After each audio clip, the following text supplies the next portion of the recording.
என்னை ஆட்கொண்டவரும் நான் சேவிக்கிறவருமான ஆண்டவராகிய இயேசு கிறிஸ்துவின் நாமத்தினாலே அன்பினல் வாழ்த்துக்கள். கிறிஸ்து இயேசுவுக்குள் மிகவும் பிரியமான அன்பு சகோதர சகோதரிகளே, ஆபக்கூக் தீர்க்கதரிசியின் புத்தகத்தில் 2வது அதிகாரத்தில் 6வது வசனத்தின் நடுப்பகுதியை குறித்து கொண்டு தியானித்து பாருங்கள். தன்னுடையதல்லாததை தனக்காக சேர்த்து கொள்ளுகிறவனுக்கு ஐயோ என்று சொல்லி எழுதப்பட்டிருக்கிறதை நீங்கள் பார்க்க முடியும். இப்படிப்பட்ட காரியத்தை நாம் எல்லா இடங்களிலும் பார்த்து கொண்டிருக்கிறோம் அல்லவா? மிக குறிப்பாக ஃபினான்ஸ் பிஸ்னஸ் செய்கிறேன் என்று சொல்லி வட்டி தொழில் செய்து கொண்டிருக்கிறாங்க பாருங்கள். அவங்க எப்படிப்பட்ட நிலையில் காணப்படுகிறார்கள்? சில பேர் அவங்கள்ட்ட தங்களுடைய கஷ்ட நஷ்டத்துக்காக கை நீட்டி கடன் வாங்கியிருப்பாங்க. வாங்கின கடனை விட பல மடங்கு அவங்க வட்டியை கொடுத்துருப்பாங்க. ஆனாலும் இந்த கொடியவர்களுக்கு கொஞ்சமாகிலும் அவர்கள் மீது இரக்கம் ஏற்படுவது இல்லை. இன்னும் கொடு என்று சொல்லி அவர்களை கொத்தடிமைகளாய் மாற்றிவிடுவார்கள். இன்னும் சில கொடியவர்கள் எப்படிப்பட்டவர்கள்?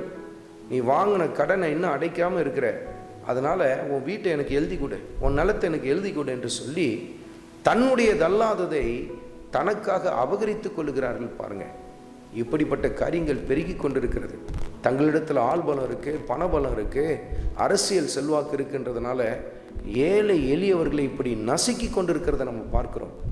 அவங்கள்ட்ட கோடி கோடியாக சொத்து இருக்கும், ஒரு வீட்டுக்கு பல வீடு இருக்கும், பல இடங்களில் நிலங்களை வாங்கி வைத்திருப்பாங்க. ஆனால் பாருங்கள், யாரோ ஒரு ஏழை எளியவர்கள் அவங்க கரங்களில் ஏதோ ஒரு அடி நிலம் இருந்ததுன்னா அதையும் அபகரிக்கணும்னு சொல்லிட்டு போராடுவாங்க.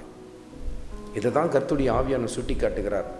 தன்னுடையதல்லாததை தனக்காக எடுத்துக்கொள்ளுகிறவனுக்கு லாபம் அல்ல, என்னதான் வரும்? சாபம் தான் வரும். இப்படிப்பட்ட கொடிதான வேலையை செய்து கொண்டிருக்கிறீர்களா?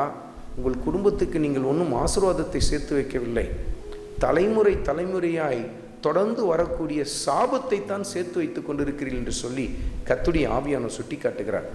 அருமையான மகனே, அருமையான மகளே, இப்படிப்பட்ட காரியத்தை செய்வாய் என்று சொன்னால் இன்றைக்கு மனம் திரும்பி என்று சொல்லி கர்த்தருடைய ஆவியானவர் உன்னோடு கூட இடைபடுகிறார்.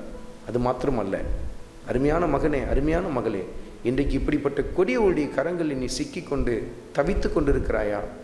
ஆண்டவர் இயேசு கிறிஸ்துவை நோக்கி கூப்பிட ஆரம்பி. அவர் நீதி உள்ள நியாயாதிபதி. உன்னுடைய கூக்குரலின் சத்தத்துக்கு செவி கொடுத்து இப்படிப்பட்டவருடைய கரங்களிலிருந்து கர்த்தர் உன்னை தப்புவிப்பார். ஆண்டவராகிய இயேசு கிறிஸ்துவின் கிருபை உங்கள் அனைவரோடும் கூட இருப்பதாக. ஆமென்.